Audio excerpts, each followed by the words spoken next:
The topic today is, does AI has the power to change our perspectives towards ethics? While the presentation is coming, let's start.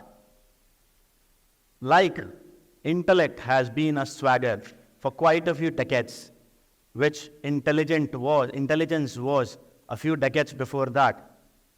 Will AI be that swagger in next few decades is the question for today.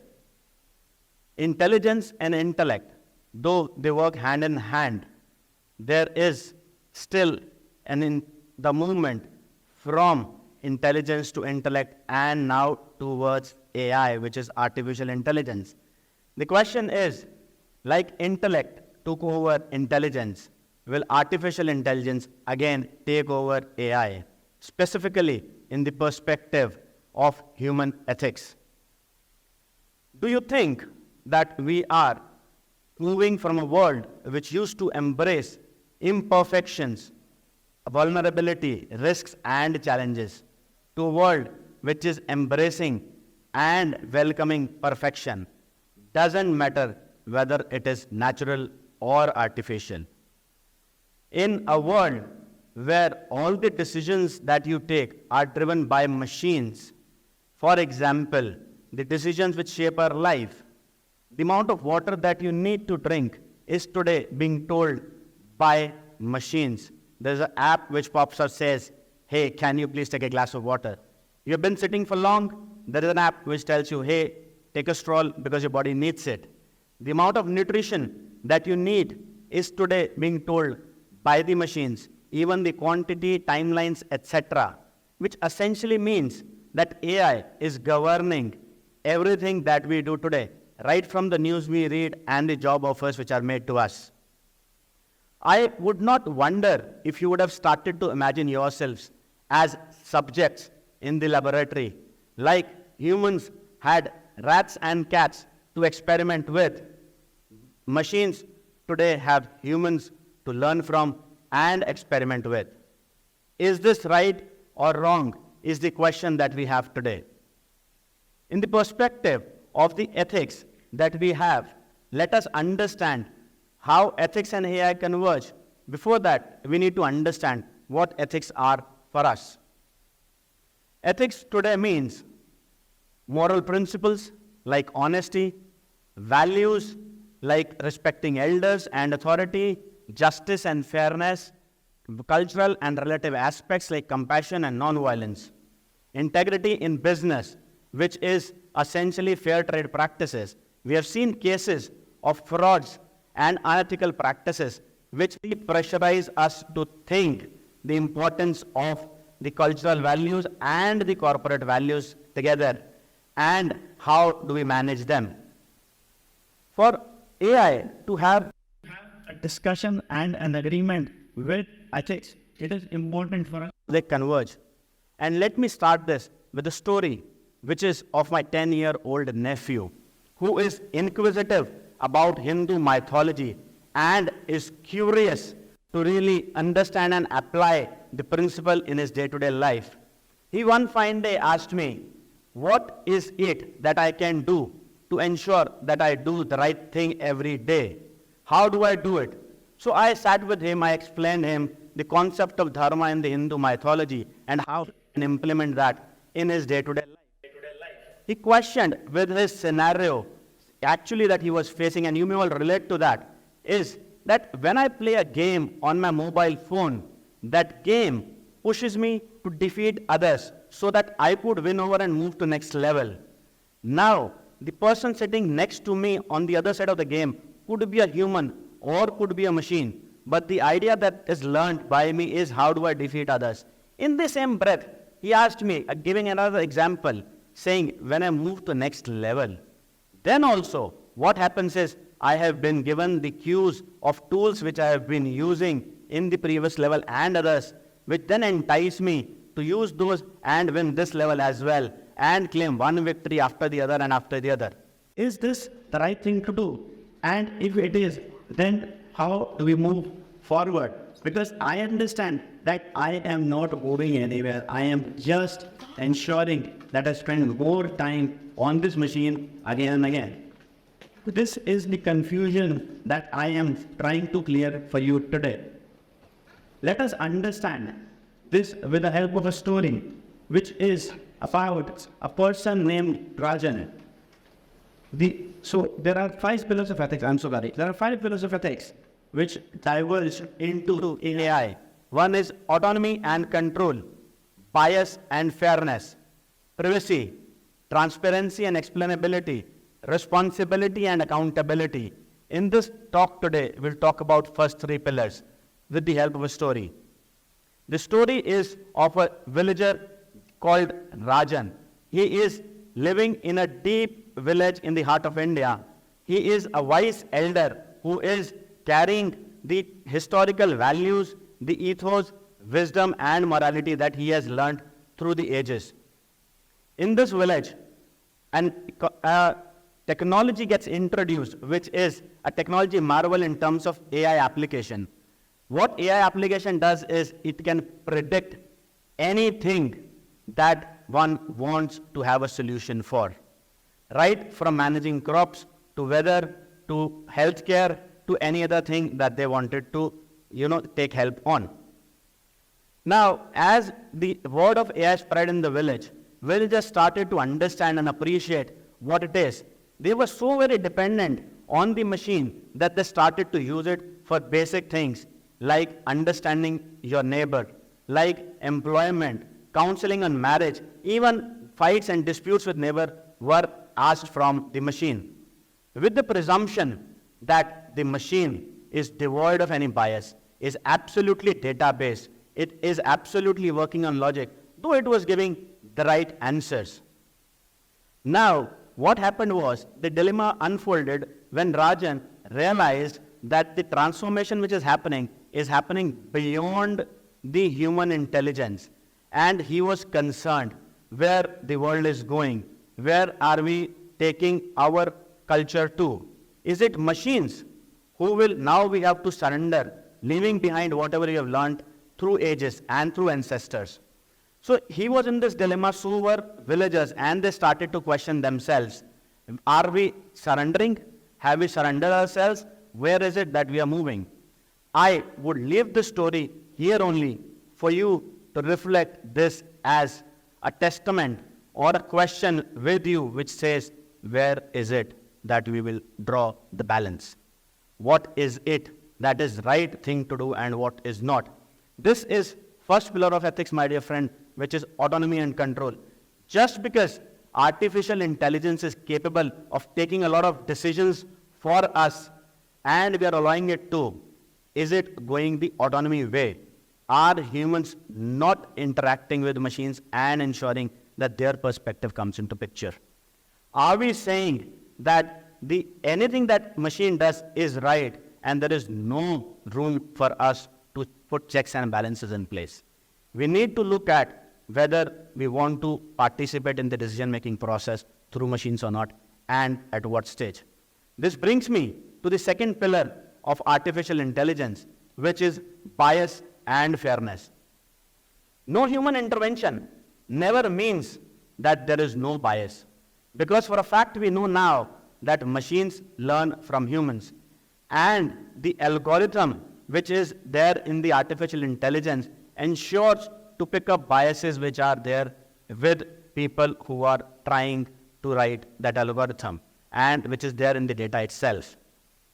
I'd like to share this news with you, which is like less than 2 weeks old, which says a 21-year-old US hacker could convince AI to say 9 plus 10 equals 21. My dear friends, this is not an arithmetic mistake.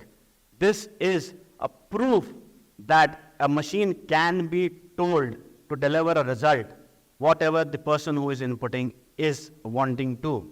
Whether it's right or wrong, just or unjust is a question for us to maybe delve into and realize for ourselves. You may assume this as a boundary of an AI machine, where there's an input provider who's feeding in lot of data into it, and there's a person who's processing and giving commands to technology to process it in a particular way. and there's a person who is looking at guiding him of the output that he needs, maybe for the purpose of research or for the purpose of implementation in the market, and there comes an output. The idea today for us to look at is these three stages of input, processing, desired output, and the actual output. These three stages out of four, at the minimum, have the possibility of biasness, unbiasedness, unfairness to come in. And we are seeing a lot of those cases with us day in, day out. So we need to take a call, which then links to the next pillar of the ethics, that is privacy. Now, we all know that the data is food, which is breakfast, lunch, dinner for AI machines. And since AI heavily relies on the data, what happens is there is an opportunity, and we have seen cases of data breaches, which are widespread across, and which is where a lot of rules like GDPR are in place across the country, across the world rather, of how do we manage these data points and breaches, how do we tackle the situation of someone using our database without our informed consent. This brings me to another news which is less than 10 days old, which says AI has the power to capture the sound of your keyboard and steal your passwords to 95% of accuracy. Don't know why it is not working. To 95% of the accuracy, which means someone can steal whatever they want from the machine that you are using. I am very sure none of us in this room would have given this permission to our gadgets, be it our laptops, phones, or whatever. And this data, which is uninformed consent and being taken over, is a risk for today. I am sure the Androids and iPhones in your pocket are listening to what I am talking. Google is, or any other software is trying to learn what is being talked of. Is it AI, is it ethics, it is privacy or whatever, whatnot. No wonder in some time you and I will get a notification. You were talking about AI and ethics. Do you want to read this article? There's a news which has come in on this. Can you have a look at it? And I am 100% sure as I will leave this room, there will be a pop-up from Google which will say, you have visited this place. Do you want to review it? You want to rate it? This is where AI has gone into in our lives. We need to decide whether that is an informed consent or an uninformed consent. And the question then is, how much shall we rely on AI? What is it that needs to be taken as a line which we should draw between human intelligence and the technology? What is the role which is being played by our ethos, our probably ethics, and the cultural values that we have learned? Let me take you to another story, which is, again, and for a person called Kishan. You'll have to walk for this story to me to the village of Himalayas, where there is a deep reverence between tradition and wisdom. Life unfolds in the village at its own pace because of the old age traditions which are being followed there. Kishan is essentially a wisdom holder in the village and is very old. He carries with him all those values which are coming from ancestors, and he knows soil to its core. He has weathered countless seasons and knows the land like the lines on his hands.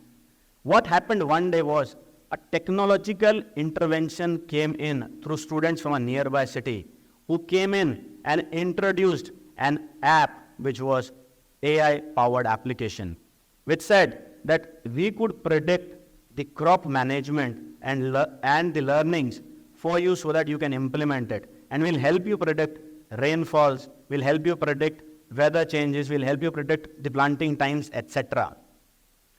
Now, when it got introduced to the villagers were curious yet cautious of the fact that where should they strike the balance. Should they rely on a machinery, however sophisticated it may be, at the cost of the values and ethos and the learnings which is coming from ages and centuries for them to learn and implement with? Kishan, who was looking at this, was a little worried. The irony struck when Kishan's granddaughter, Radhika, came in after finishing her studies from another town in agricultural sciences and was very enthusiastic to implement technology in farming and agriculture. Now Kishan was confused. How does he look at it? How and what should he do to implement or not to implement it?